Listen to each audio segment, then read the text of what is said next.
কোটা আন্দোলনকে ঘিরে ধ্বংসযজ্ঞ চালানো হয়েছে রাজধানীর মহাখালীতে অবস্থিত সেতু ভবনে। আন্দোলনকে কেন্দ্র করে সেতু ভবনে চালানো ধ্বংসাত্মক কর্মকাণ্ড ও অগ্নিসংযোগের ঘটনায় ৩০০ কোটি টাকার ক্ষয়ক্ষতি হয়েছে। এই ঘটনায় রাজধানীর বনানী থানায় হওয়া মামলার এজাহার ও নথিপত্রে এসব তথ্য উল্লেখ করা হয়েছে। মামলার এজাহার সূত্রে জানা গেছে, ভবনের নিচতলা থেকে ১২ তলা পর্যন্ত ফ্লোরে রাখা সড়ক পরিবহন ও সেতুমন্ত্রীর দপ্তর, সেতু বিভাগ, বাংলাদেশ সেতু কর্তৃপক্ষ, পদ্মা সেতু প্রকল্প, কর্ণফুলী নদীর তলদেশে নির্মিত বহুলেন সড়ক বা বঙ্গবন্ধু টানেল প্রকল্প, ঢাকা এলিভেটেড এক্সপ্রেসওয়ে প্রকল্প সহ সেতু বিভাগের আওতাধীন সব প্রকল্পের প্রধান কার্যালয়ের গুরুত্বপূর্ণ দলিল, FDR instrument, tender security document, internet server, শতাধিক কম্পিউটার ও কম্পিউটার সামগ্রী সহ যাবতীয় নথিপত্র আগুনে পুড়ে ছাই হয়ে গেছে।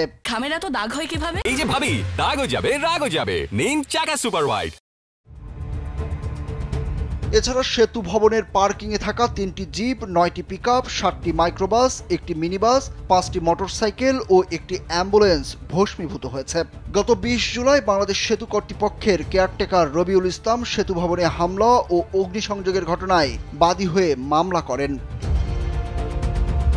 মামলায় অজ্ঞাত পরিচয় ২৫০ থেকে ৩০০ জনকে আসামি করা হয়েছে। এই মামলার পর ২১ জুলাই বনানী এলাকা থেকে গণ অধিকার পরিষদের একাংশের সভাপতি ও ডাকসুর সাবেক ভিপি নুরুল হক নূরকে গ্রেপ্তার করে পুলিশ। পরে আদালত তাকে ৫ দিনের রিমান্ড দেন। বর্তমানে তিনি এই মামলায় রিমান্ডে রয়েছেন। এছাড়া এই মামলায় গ্রেপ্তারের পর ২২ জুলাই বিএনপি নেতা আমানুল্লাহ আমানের রিমান্ড ও জামিন নামঞ্জুর করে কারাগারে পাঠানোর আদেশ দিয়েছেন আদালত। এ মামলায় বিএনপির আন্তর্জাতিক সম্পাদক ব্যারিস্টার নাসির উদ্দিন আহমেদ অসীম, বিএনপি চেয়ারপারসনের উপদেষ্টা জহির উদ্দিন স্বপন ও ডাক্তার মোহাম্মদ সামিউল হক ফারুকীর ৫ দিনের রিমান্ড মঞ্জুর করেছেন আদালত। তারাও বর্তমানে রিমান্ডে রয়েছেন। মামলা সূত্র বলছে, ১৮ জুলাই সকাল ৯টায় সেতু ভবনে কর্মকর্তা কর্মচারীরা যথারীতি অফিস করছিলেন।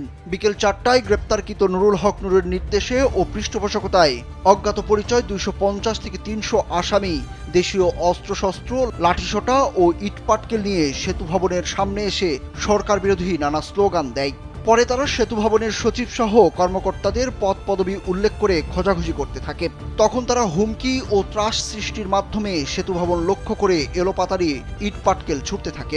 এক পর্যায়ে আসামিরা সেতু ভবনের মূল ফটক ভেঙে ভেতরে ঢোকে।